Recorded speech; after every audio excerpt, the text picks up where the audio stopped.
until I get Milo. Could you just do it for a minute, and I'll go get Milo? Yeah. She's already on. Out and like put her arms out or something. You know? Yeah. I've seen weird shit like that happen. This kid went like this one time and he cracked Curtis's motor. Oh god. Yeah. With his hand? With his hand, yeah. He just kind of spazzed out like that. Curtis was going by really fast. Where was that? Alligator Park. Oh, no.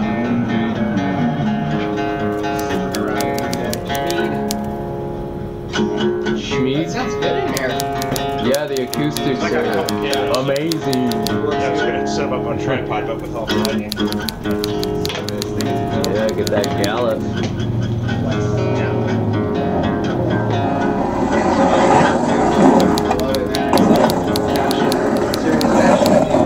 I know.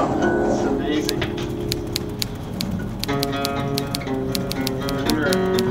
How long it Hit that open E, Sonny. Favorite love. Yeah.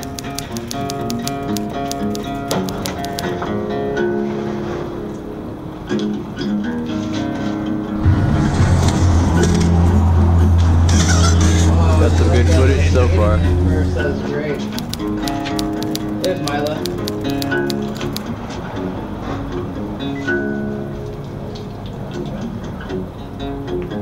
There's some shade down here, Mila. Put that on your shirt somewhere. Alright.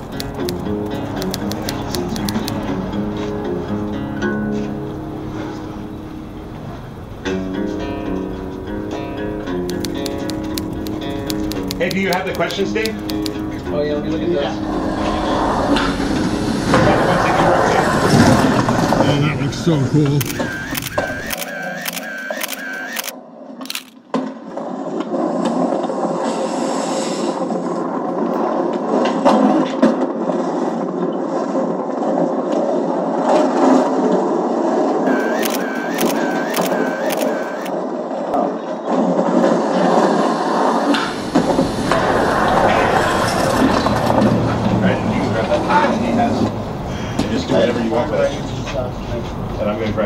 Got some good footage already. Oh, Dave's got some lyrics. My questions are. You got a poem here? Ooh! You got some lyrics? Some lyrics to spit? Go back and forth with questions? Yeah, I don't know. I'll ask one. It came up a couple days ago. I think you asked your questions first. Ask one question. I gotta go. Oh, you're It's all set up. You don't have one question to ask. Alright. Where's this guy? This is the age-old question. Oh, I'm good. Age-old question. It's kind of a lame one, I'm sure you. So, is there any correlation between skateboarding and music? Some people say skate rock, skate punk, skate crash. I don't know what. Maybe I should say what kind of music makes you want to skate. That's the kind of amplified. That's all. Yeah. Yeah, that makes sense. Yeah, if it ain't amplified, then you can't hear it. So, Yeah. I guess any kind of. What's your favorite soundtrack?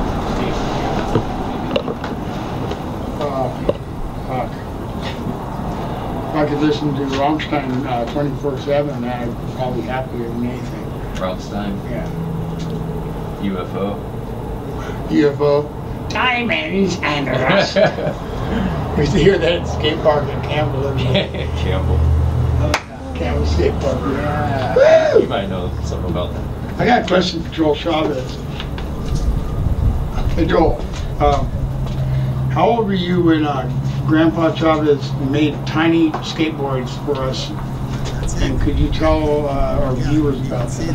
Oh, yeah. They were tiny plywood skateboards, like this big, with roller skate. It's cut in half and put on the bottom, but he didn't know you had to put them two different ways. So he put them both the same way, so they wouldn't turn no matter what you did. You could lean as hard as you want, you always went straight. And we rode them, we built like little roller coaster ramps that just went down and just sat on them. We were like 3.5 years old or something. That's what I was wondering, is how old we were. Yeah.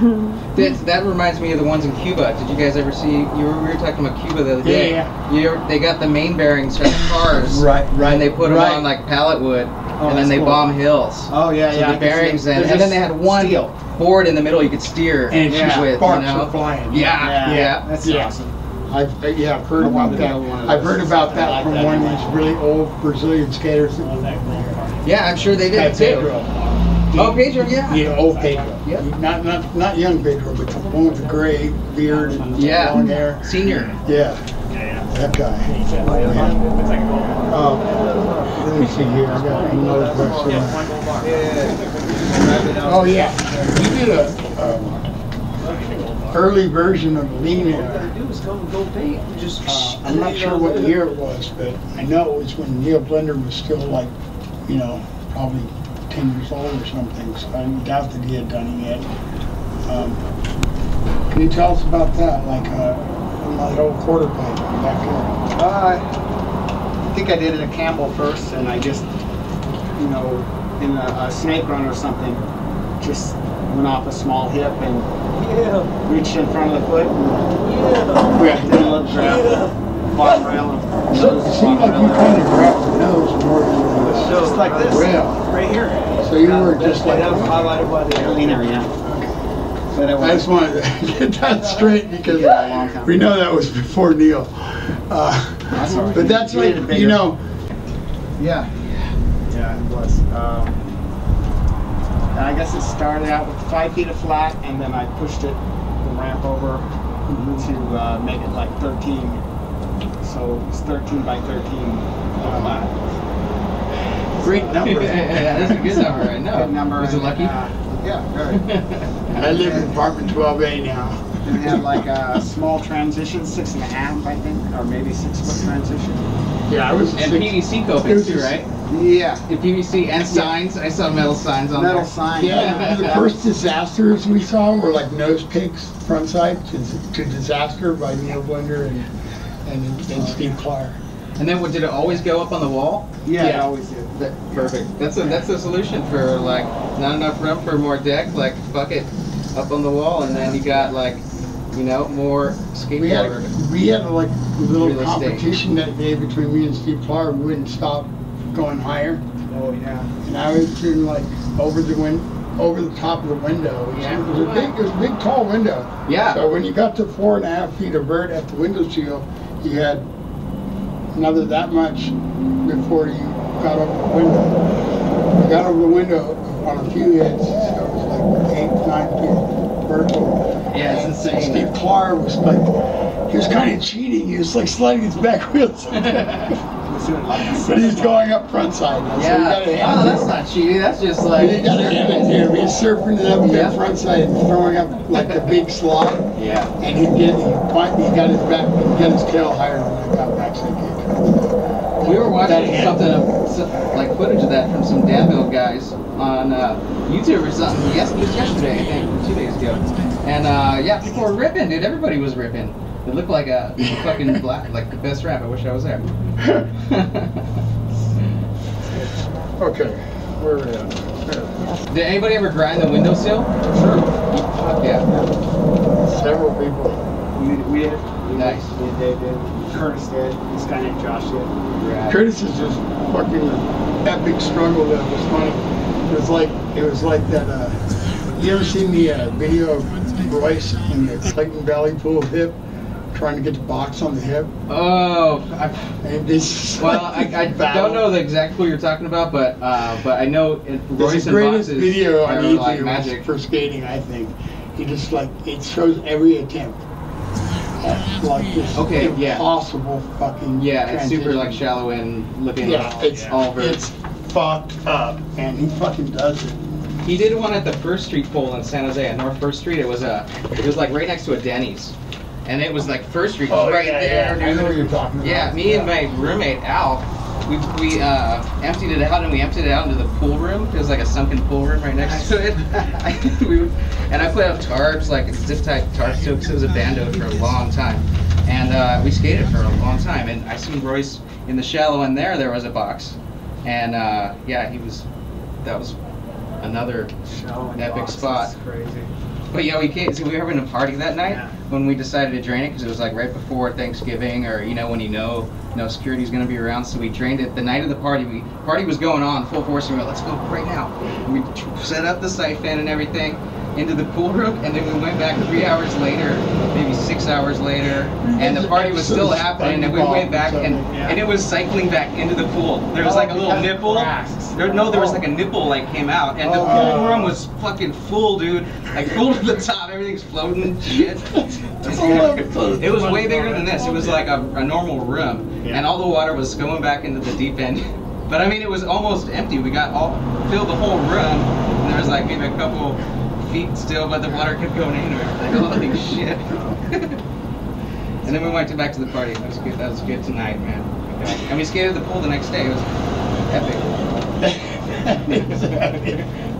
That's a good one. I should look at the question. Oh, what we got here? You got a question there, Dave?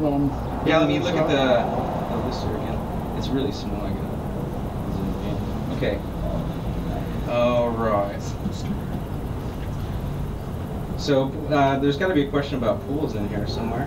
Oh, Since we're talking about that. Pools. I had a question about favorite skate spots in Richmond. Pretty much, except. Well, you guys have a skate spot. What did you call the ramp? My backyard. Yeah, did you have a name? It was always our backyard. No, it didn't really have a name. Chavez ramp. I don't know. There was a ramp on the wall, and then 20 years ago, then there was the bowl. Joe For a Bowl. minute, that The was Joel Bowl was like amazing because little tiny square corners. Okay. It was just like impossible, right? just like St. Pebble, same dimensions. You know, your nose and tail really. Right. How long did you guys have that one going? 2 years, two or 3 years. Okay. Not very long. So I'd have to rush home from work. I'd get off at like 4, and I'd rush home from work so I could ride in the last like half hour. You know, I did that every day during the summer. The twilight hour. It was crazy. Twilight session. But I mean, Max Shapp was there all the time. Like, he loved it. And Judd Hertzler. And, he'd bring Stefan and crazy. What was his name? I can't think of his name. Omar Song? No, Omar Salazar. Yeah. Omar Salazar. Some heavy hitters skating that thing. Yeah, everything about it was so aggro that it's, you know, because it had this edge on it, like, had a notch every fucking half inch or something. You're like going, Yeah, the coping is hard to make it go around that corner if you don't have the big tool, you know? Yeah, it wasn't coping, it was metal shelving. Metal shelving, and I just bent like an L shape, but it had little Okay, yeah. at the front, and then it had below that, it had little slots every half inch. So if you didn't get on the coping, you hit those little slots and made all kinds of noise. So you had to go fast to hit the coping. I love it when it's rugged like that. All right, let's move on. Oh yeah, here's a good one. When did you take 3 hits of gel and think Joey Lopes' half pipe, his first half pipe, was water and dove in, hitting your elbow, causing Joey's dad to come out of the house and say, When was that? "What was that, a sonic boom?" Making us roll around on the ground laughing, which made Joey ask, "What the fuck is wrong with you guys?" I don't know what year that was. I don't know, 82 maybe? Could be, I don't know exactly. Do you remember that day? I don't remember. 43 hits of acid. Holy shit. No, not 43. I was rolling in. I was rolling in. It's 43.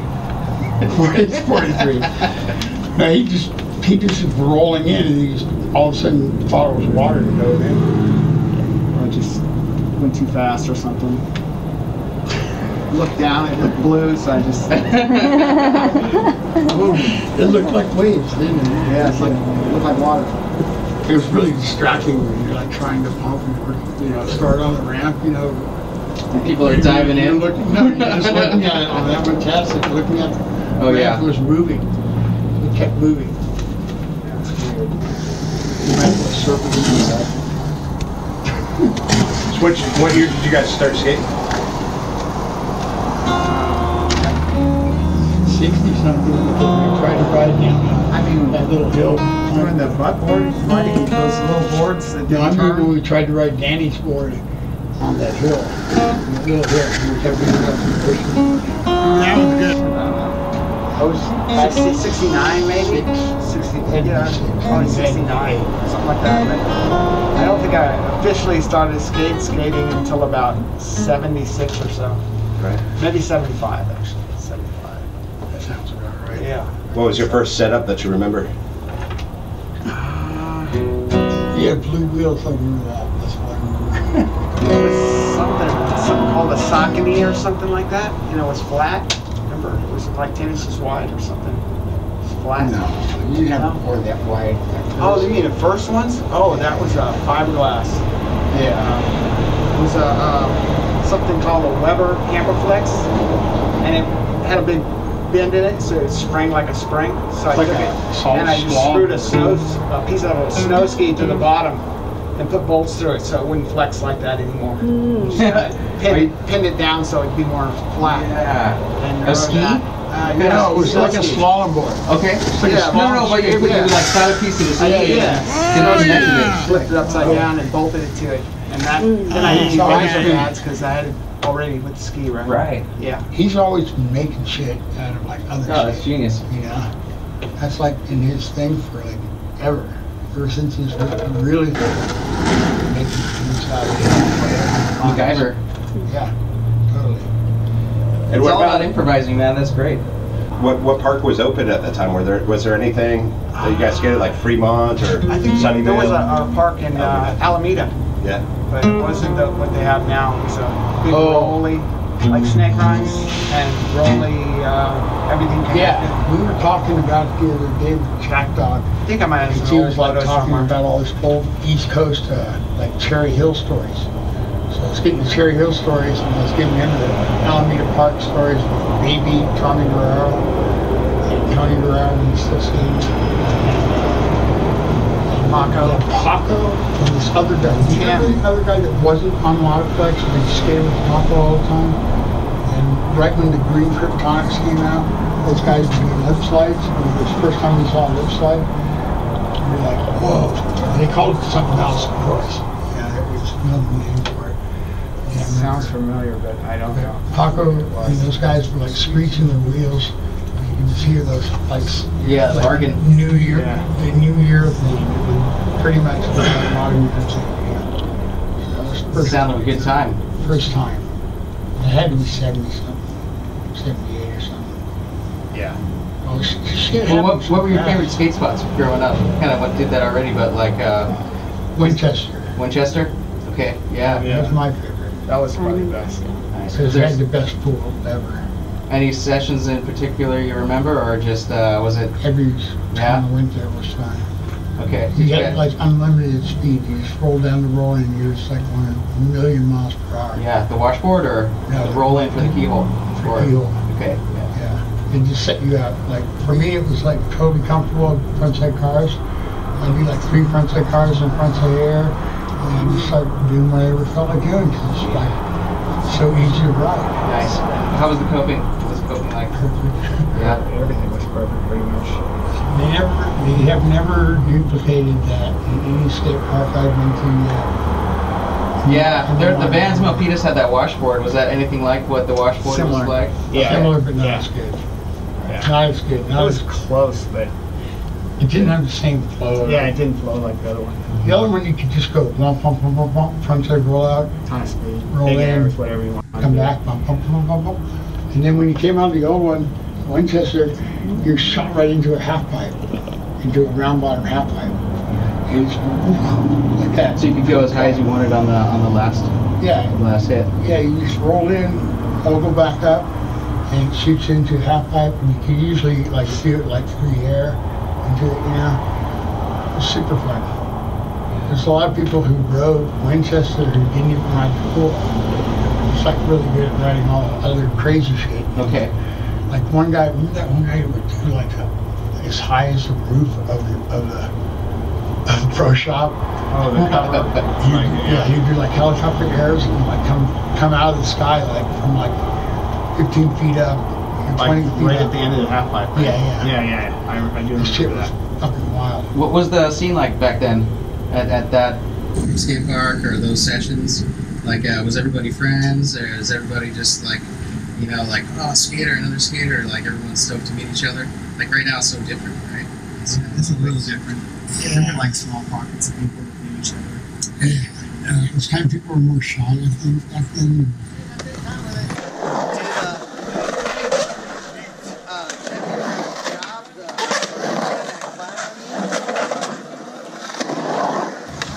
To talk to people. Yeah. Skip around. Yeah. It wasn't like crashing.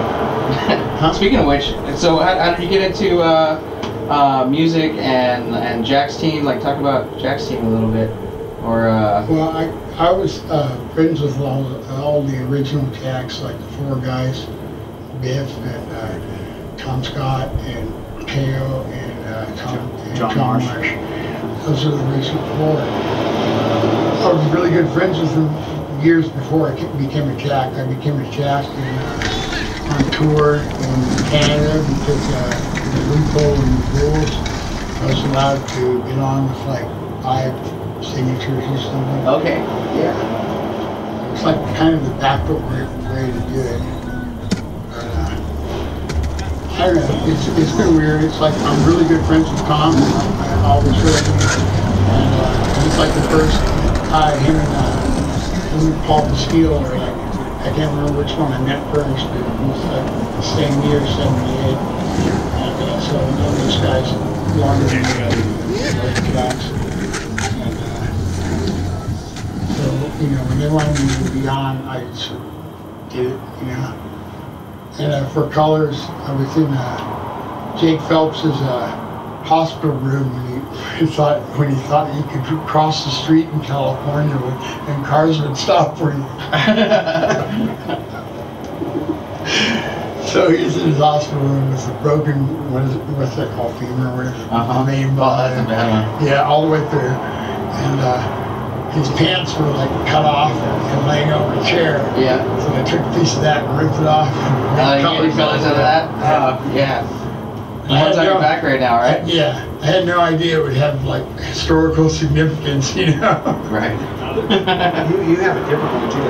I have another one, yeah. Instead of the shirt off the back, it's the I pants have off the the one butt. with the cat. Yeah, the cat. The cat being the empire. Nice. That one's still around. Like I said. Man, okay, do you remember that party at the reunion in Seattle, maybe like 5 years ago or 6 years ago? I didn't Marginal Way? Oh, God. Okay. I still have the shirt I was wearing. It caught on fire like 3 times. It was like a fireworks fight on like 2 fronts of people just blasting fireworks at each other. Yeah. And, fuck, so many people remember that, but one guy, so my shirt's on fire, I like 3 times put it out, and then another guy, he got a bottle rocket, hit his eye, and he was deaf to begin with, so he probably didn't hear it coming, and then it like hit his eye and they took him to the hospital. But meanwhile, there's like a big roasting on, you know, all day, and bands, like 6 bands at Marginal Way, skating, everything. That's a good one. Damn. What about Ruthie's ramp? His reunion show had a ramp built for it. Sarah. And it was like, it was kind of like an old-fashioned vert ramp, but it only went to vert. Yeah. So it was only like. And it wasn't that wide either. No. I remember that It was show. like 8 foot wide. That was the biggest show of punk rock. I mean, it's the biggest punk rock event in like 20 years or something at the time. It was massive. I remember it being like 2,000 people. and it went all night. I think Sexual Unrest or you guys didn't play until like 5 in the morning or something. No, we played at 2 in the morning. Okay. And it was like prime time for that show because everybody knew it was going to go way past 2. So Yeah. that was when everybody planned to be there. So it was the biggest part of the crowd. And we played a set with like this rookie guitar player. It went really well though. Yeah, I remember it sounded great. And yeah, and then after that, it was like you saw the crowd slowly dissipate until like there was like 200 people there. It was chaos, dude. I remember they had all those. Band was playing to like 200 people at like 5 in the morning. That's right. That's That's what I meant. Yeah. Fuck, that was crazy though. They had these machines, like little machines that shot flamethrowers, and it was like crowd control, dude. And it was like trying to keep people away because they set up this giant pyramid thing with fireworks at the bottom and lit it on fire. And then when it finally collapsed down, all these fireworks went off. It was so much chaos for one collection of people. It was like, and there's the machine that was keeping people away from the fire. It was like a fire-breathing crowd control. When did y'all first try blood bowl? Tell us a little bit about the scene. It's little. There's pictures in the book. What years was that active? Shit. What was that? We wrote it, the first time we wrote it was like 78. And I don't know how we found out about it. We kept running into Paul Bailoff. He seemed to be there every day. 81, 86.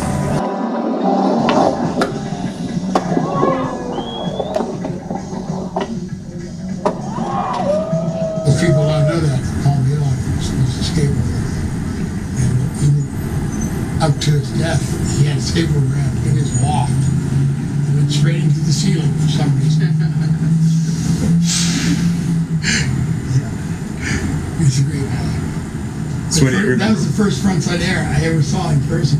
Because we had saw the picture Tony Alva. Right. In Skateboard World, was it? Yeah, Skateboard World. Yeah, I think so. It wasn't Skateboard, I remember that. Skateboard World had all the newest pictures of like Dogtowns. And he had like Tony Alva doing frontside air. And it was just barely out and shit.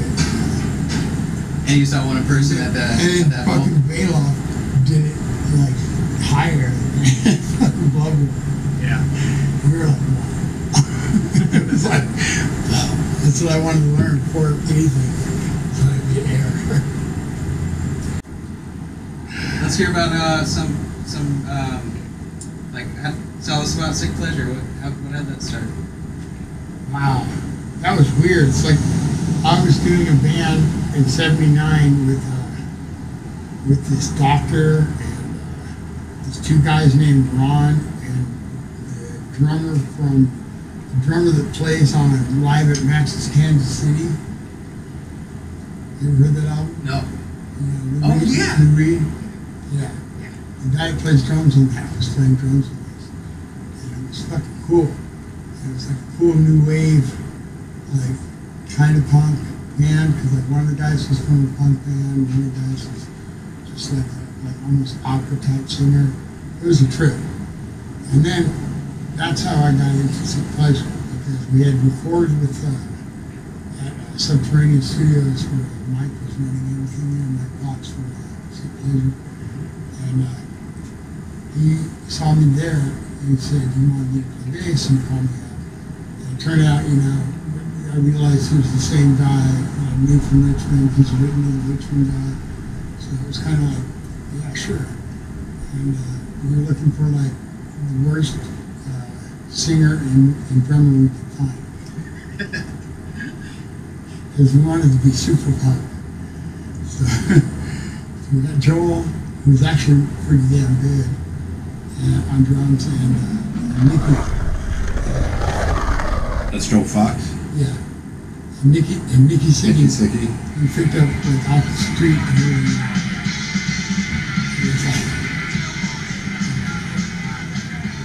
He turned out to be like a really powerful singer, so it was a good run. It was like a 2-year run.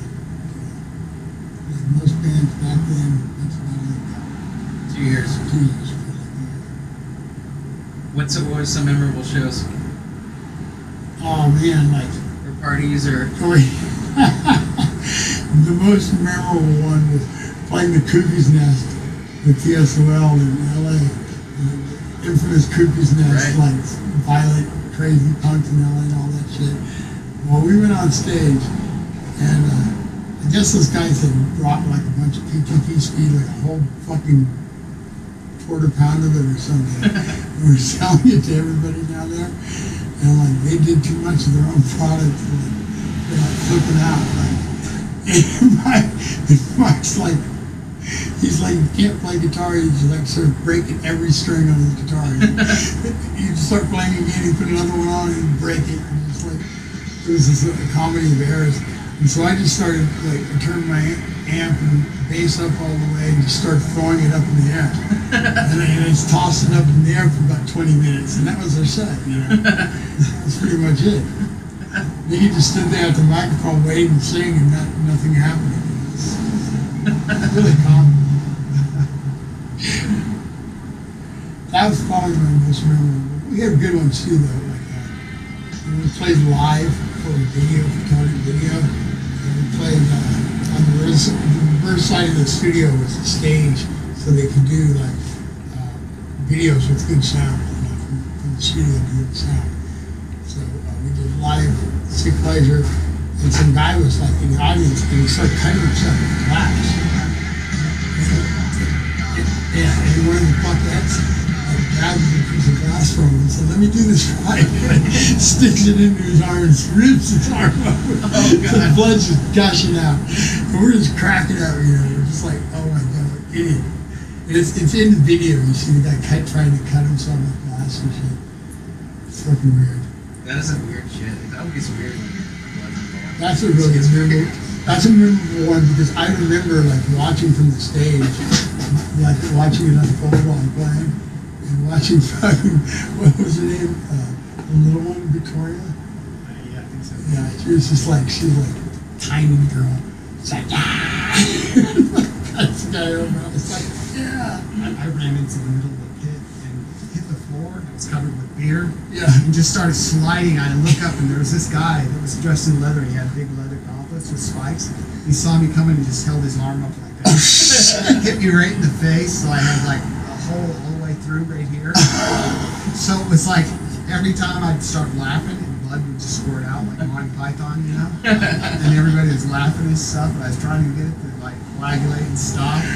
They made me laugh and it would just do it again. Make me laugh even more. It's funny as hell. Weird blood stories at DNA, and they were doing like a burlesque show, but it was the Kingpins. Remember my new artists from Kingpins and some guys from the Odd Numbers, and they did like a set for that, and so there was a girl that was doing her routine, and she had like a spacesuit on, and like part of her routine was to like cut the spacesuit off, but she like ended up cutting herself, but didn't realize it at first, and then and like people were just kind of like thought it was part of the show, and she was just going with it, and then she like realizes it and just kind of like runs off stage, and then Mike Fox was in the back. He came out later when people were just out in front smoking, and he said, "Oh yeah, I saw that girl. She ran back, and there was somebody there that said they were studying to be a paramedic." And he's all, "No, you got to hold it up." And as soon as she did that, like it's like squirting blood. Yeah. So she cut an artery. I know. So someone took her to the hospital. Yeah. And wild. I blew out an artery. It fucking almost killed me. It's like it's not funny. It's like it's just like you lose all your blood super fast. And like for some weird reason, talk about cosmic things happening right for a reason. Is like I was living in San Francisco in the Western District. Oh yeah. And he never came over, hardly ever. Okay, nobody did. San Francisco, it's a long ways from Richmond. Anyway, he happened to come over to watch movies with me the night before. So we were just kicking back watching movies, and I went to bed, and in my sleep, my ulcer like blew an artery out, and so I started pumping blood out. And he got me to the hospital, in a cab. Yeah. Because if it would have been up to my wife, it wouldn't have happened. No, she was helping. She was saying, kind of aware. She was going, get him to the hospital or whatever. Yeah, but... And then you were like trying to save money on the fare, so you were like, stop here. I know we got to stop here. And I was like, go. And Dave gets him to stop. I'm dying here. He gets him to stop. We pay the guy. And then we still have like 90 feet to go up this slight hill. And he can't walk because he's all out of blood. So I'm like holding on to him and going, come on, let's go. And then when he got him in there, I thought they were going to stall us out or something and fuck him up. But no, they were like on it. They were like, oh, this guy's dying. Let's fix him up. And we took him right in, operated on him like that minute, like immediately, I was impressed. Yeah. Yeah, because so good. it's so funny because some people have gone to that hospital and got totally screwed. Yeah, it's weird. You had that good karma on your side. You're rolling the dice. Yeah. There's something like I had to no, you're not going right now. No. But it's weird when they say like, do you have any next of kin? You know, that whole like question like fucks your head up. Yeah. So, but anyway. Well, yeah. Still here. Next, what about like what's it like being a dad and stuff?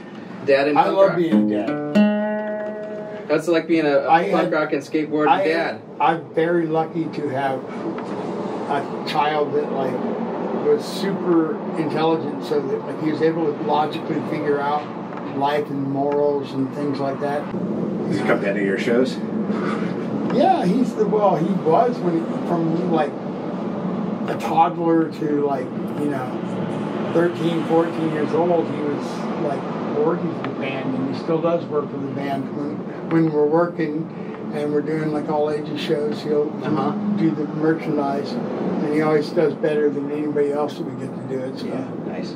He's very calculated, from being computer savvy and like internet savvy. He knows what to look for that'll make him smarter and teach him things that he needs to know. He was totally adverse to cooking for the longest time, and the internet got him into cooking, and like now he loves it. So it's like, it's not a bad thing if you have temperance. Yeah, and cooking is a really good skill to know, because it's not just like, I can cook now. You just know how to learn how to juggle stuff that you can skills that you can apply so many different ways. My drummer Deza, I don't know if I introduced him to you the other night. He was here Saturday.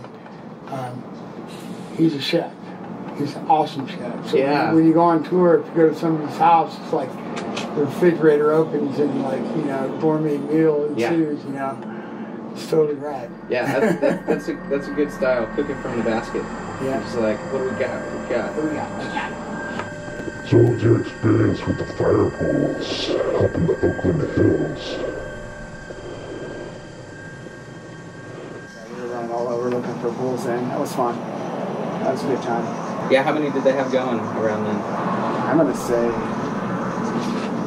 just a guess, something like 30 or 35. I mean, I skate all of them.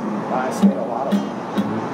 Do you know who got the idea to go up there and look for pools after the fire? It was hard at first because they weren't letting you in that neighborhood. We got kicked out a bunch of times before we actually got in there and started looking.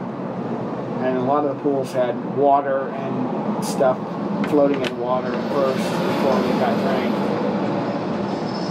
But there was melted everything, melted engine blocks from cars and glass everywhere. Just everything. The aftermath. Ferocious fire. Just insane, yeah. But there's some great pools up there. I only got to skate that black bottom one. The black bottom, the perfect square. Black bottom was pretty perfect. Didn't have any coping. Brick kidney. Perfect terrain. My favorite was the brick kidney. There was a brick kidney that didn't have coping. It just had bricks on the edge. The brick wall. It was really cool. Love seeing on the face wall. Yeah. Yeah, it was a good one. That was really fun.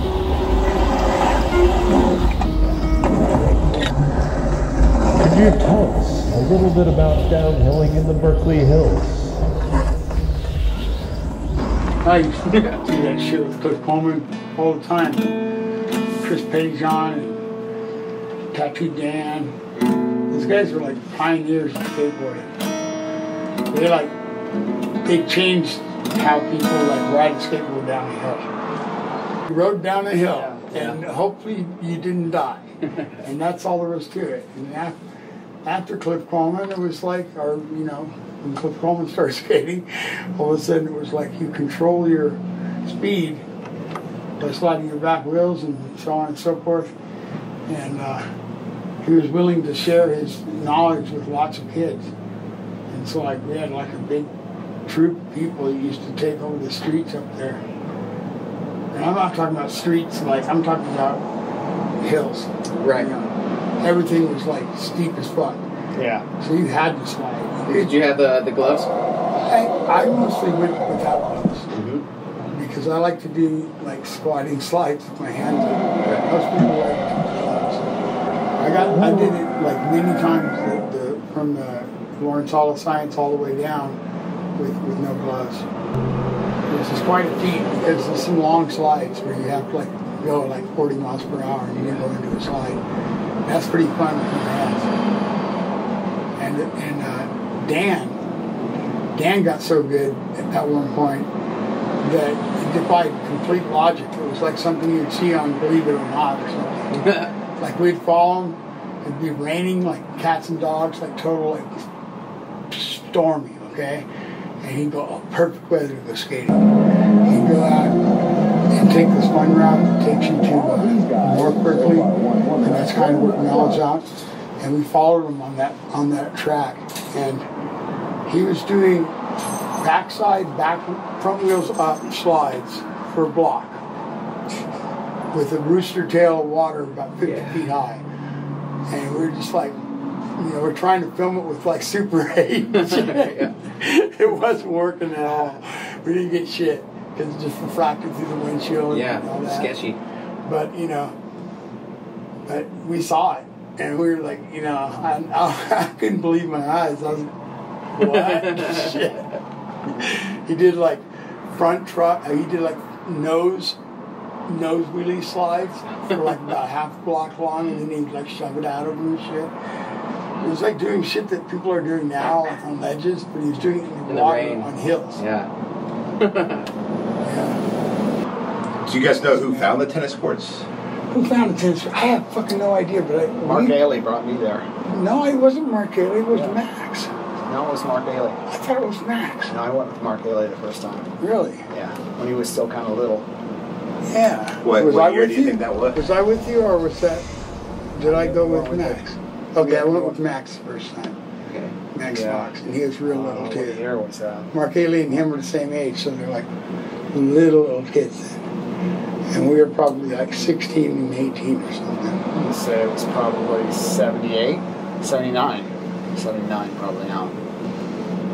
No, it's like 78. It had to be 78? Because 79, I was busy playing music almost all the time. Okay, so 78. Okay, that sounds about right. Yeah. What kind of scene was that in '78 up on the tennis courts? Oh, there was nobody riding there hardly. Oh, there was a few. Yeah, there was. I'd see these bigger guys that rode Jungle Bowl, not Jungle Bowl, Blood Bowl. Yeah. Guys from Blood Bowl would be there riding, just killing it. Just like wow. Yeah, tennis courts were like riding a shallow end of a pool. Yeah. And I remember taking Stevie Caballero there during the one of those first contests on the hill, Oh, yeah. Remember when they had the giant quarter pipe? At People's Park. No, it wasn't. It was on campus. It was on the campus. It was on campus. Oh, okay. It was on the big hill that goes through campus. And this is a pretty steep hill. And it was going up a giant quarter pipe that was only like 8 feet wide. But it went like tons of vert. And it was see who could get the highest kick turn. Yeah, that was the contest. Randy Caton had like super loose trucks, and he was like doing front slides on it, like fucking like 6 feet of vert, like totally aggro. It was so cool because you bombed a hill and hit a quarter pipe. It was like totally nutty. Yeah. Who would fucking think of that for a contest? Yeah. Fucking kooks. It was fucking rad. And there was this guy with a cape. He had a Tomanoi board, like cutaway board, and he was wearing a cape. You remember that? He got like highest. Did he go over the ramp? No, he got the highest kick turn. Oh, he got the highest. It was like about that far from the top, and I swear that was like 10 feet of vertical. Yeah. So he was like on 10 feet of vertical, almost hitting a wheeler on this motherfucker. And he comes down, and he got enough speed to go uphill, like all the way back up the hill. It's insane. Those are and that day Stevie Caballero, like this, like of like Hobbit size, like went to the tennis courts and he annihilated it. Yeah. He was doing inverts with his hand on the top and shit. Yeah, Stevie. Because he was that big. It was like perfect size for the tennis courts. He loved it. Everybody we took there. We took Kiwi. Did you ever skate his ramp? We took Kiwi there that day too. It was the first time I met Kiwi. I don't think I did. I never skated. No, I never got to skate his ramp. Skated Bobby Chavez's ramp. Okay. But not Stevie's. And Joey's, of course. Joey's, yeah. Yeah, that shit was crazy. The first Joey's ramp was so crazy. It's like, what was he thinking when he made that thing? It's like so steep. It's like he looked at a pool, like a square pool or something, and went, that's a big half pipe, okay. It's coated in fiberglass, too. Oh, God, yeah. Yeah. Fiberglastic. Yeah. Oh, my God. It's so fucking gnarly. I remember doing tricks on that thing, and it's like, it's so scary. Going back in on an air, like on an India or something, it's so scary because the wall was like so sheer. It was like a little pool. It's fine. When did you guys skate Glory Hole? First time at Glory Hole? 78. That? You sure? Yeah, sure, because that he had an 8-inch saber, Joel did. Oh, when we went with Joel Fox? Yeah. Wasn't that the first time? Yeah, I think so. I think it was. I think it was. Yeah. It was the highest we ever seen. Anybody go on a pipe. Joel Fox? Yeah. It was epic. He had his new pink Park Riders had just come out, and they just went right over the bumps like there's nothing. So, we were going, and he was going, nothing. He was like basically scraping dirt off the ceiling with his hand. You know? That's how high he was getting, like this. Right. He was riding through dirt. It was just raining down, leaving big tracks up on the ceiling. Yeah, that was pretty neat. Because I don't think anybody had been that high yet, you know, back then. Right. People probably had ridden it, but I don't think anybody had explored the ceiling yet. That shit seemed like he was knocking down cold dirt. Right. And that's all was burned, I think, in this last fire up there. I wonder what it's like now. I don't know. That's a good question. Good to go back there. Another thing I ever seen in a pipe was Paco Prieto in the San Pablo pipes. And the little 12-foot ones get like up here like that on the front side, all budged up in the wall and somehow pull it out. I've never seen anybody get it higher in a pipe. I missed that. That sounds Yeah, it was Tim and Paco. He pulled it to the other side? You weren't there at the Tim and Paco were there? Turned around, went back. No, he went like this. He went front side all the way up there and scrunched it out and came back down. Okay. Without dropping off the wall or anything. I don't know how he did it. Because he's a big man. Really big It's guy. a lot of speed. He would skate really fast and he'd stay glued to the wall. You know, you should have the momentum to stay stuck. That's the highest I've seen in a pipe. Higher than any picture in the magazine or anything. Or any pictures of Sean McLaughlin at Glory Hole. Yeah. That's supposed to be pretty epic. The photos I've seen of that are pretty fucking high. I don't know if he's as high as Joel was or not, but it's up in the same region, you know? Yeah. Way up there. But that Paco in the little pipe, that didn't even look possible, you know? I was like, what? It usually makes you eat shit when that happens. And he fucking just like stayed with it. I love shit like that in skateboarding. Yeah. Skateboarding is like a weird thing. You know? Yeah. You never know what's going to work. Well, I like the randomness. That's why seeing those videos last night about you guys ramp on the wall. You ready to do some skating? Yeah. Thanks, Joe. All right. Hang on, Dave. Hang on, Dave. I put that on you. I did that because I got up for a minute. Here you go.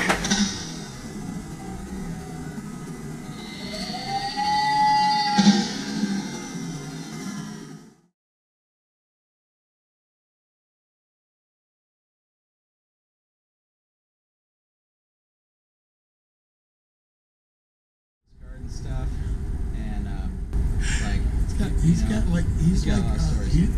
Murray is like what's that Tom Hanks movie, Forrest Gump? That's Murray. He's done everything. And he's like, he's crazy.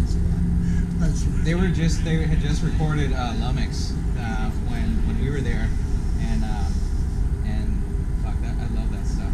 It's great. I don't know that stuff. And he wasn't singing for them at that point though. It was.